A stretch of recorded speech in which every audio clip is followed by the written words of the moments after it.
నమస్తే మిత్రులారా, నేను మీ శ్రీనివాస్ చౌహాన్ అడ్వకేట్. మిత్రులారా, ఏదైనా ఒక క్రిమినల్ కేసులో ఒక ముద్దాయి కనుక మరణిస్తే అతని మీద ఉన్న కేసు రద్దవుతుందా, లేదా అతని యొక్క బంధువులకు శిక్ష పడే అవకాశం ఉంటుందా? మిత్రులారా, మన దేశంలో బిఎన్ఎస్ఎస్ భారతీయ నాగరిక సురక్ష అనే చట్టం అమల్లోకి వచ్చింది.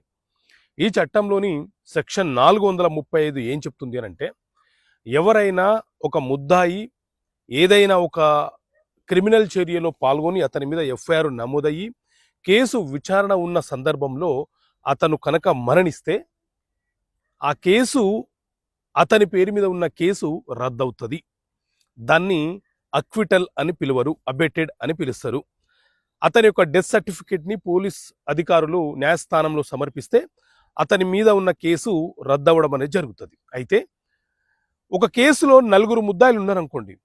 ఇప్పుడు ఆ 4 ముద్దాయిలలో ఒక వ్యక్తి చనిపోతే ఆ కేసు మొత్తానికి రద్దవుతుందా, లేకపోతే చనిపోయిన వ్యక్తి మీద చేసినటువంటి కేసు మాత్రమే రద్దవుతుందా? అంటే ఎవరైతే చనిపోయారో ఆ వ్యక్తి మీద మాత్రమే కేసు రద్దవుతుంది, కానీ మిగతా 3 ముద్దాయిల మీద కేసు అనేది రద్దు కావడానికి అవకాశం ఉండదు. ఎవరైతే చనిపోయారో అతని మీద ఉన్న కేసు మాత్రమే అబెటెడ్ అవుతుంది, రద్దవుతుంది. ఓకే మిత్రులారా, థ్యాంక్ యూ.